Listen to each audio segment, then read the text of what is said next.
mình xịt kholនេះពេលយើងបើកមកលឺសូរកង្ហាលទូចមួយនៅផ្នែកខាងក្រោយលឺសូរងងអានឹងដោយសារយើងប្រើយូរឆ្នាំពេកទៅវាមានបញ្ហាកង្ហាលវាខូចវាចង់ខូចវាស្អិត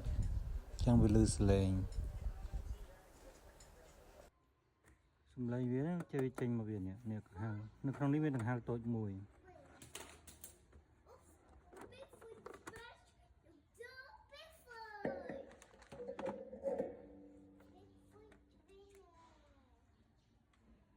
កន្លែងនេះមានកលឹះមួយយើងចុចវាម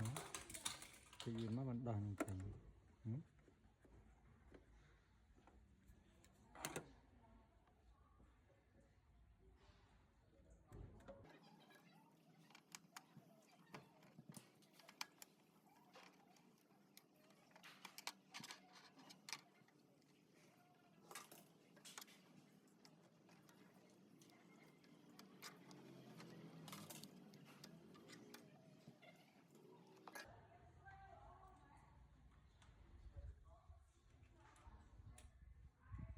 ក្នុងនេះឃើញមានដីលងប់យើងផ្លុំវាមកដោះផ្លុំ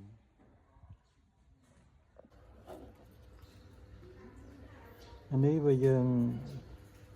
ចេះដោះយើងដោះក្របវាចេញមកហើយផ្លុំដីចេញសម្អាតដីហើយបាញ់ប្រេងចូលបន្តិចទៅ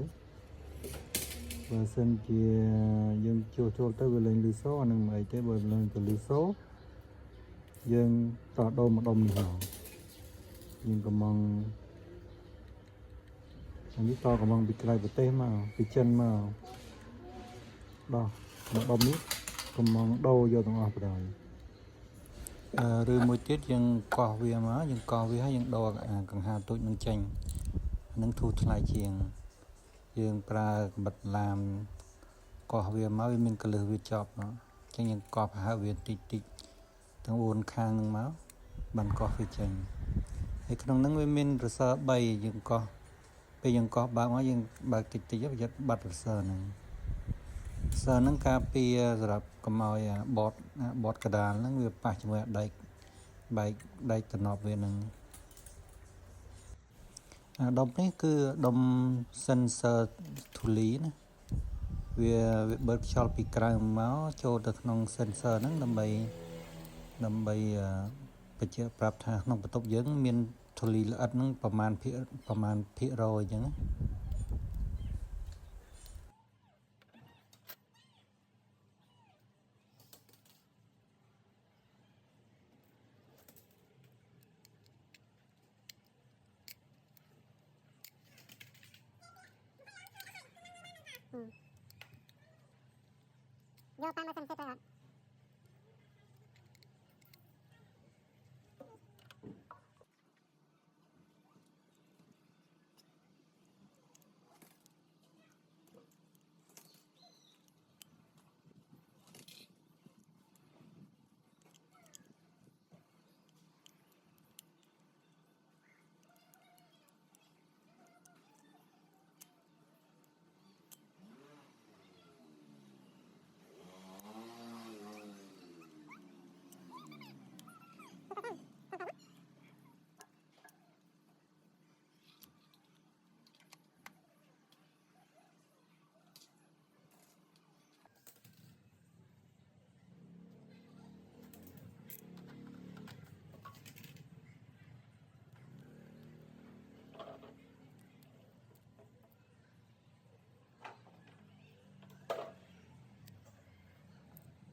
នេះកង្ហារវា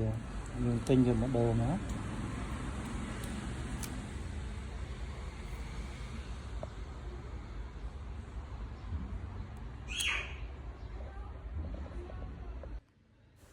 អានេះខ្ញុំសម្អាតកង្ហារចាស់ហ្នឹងហើយ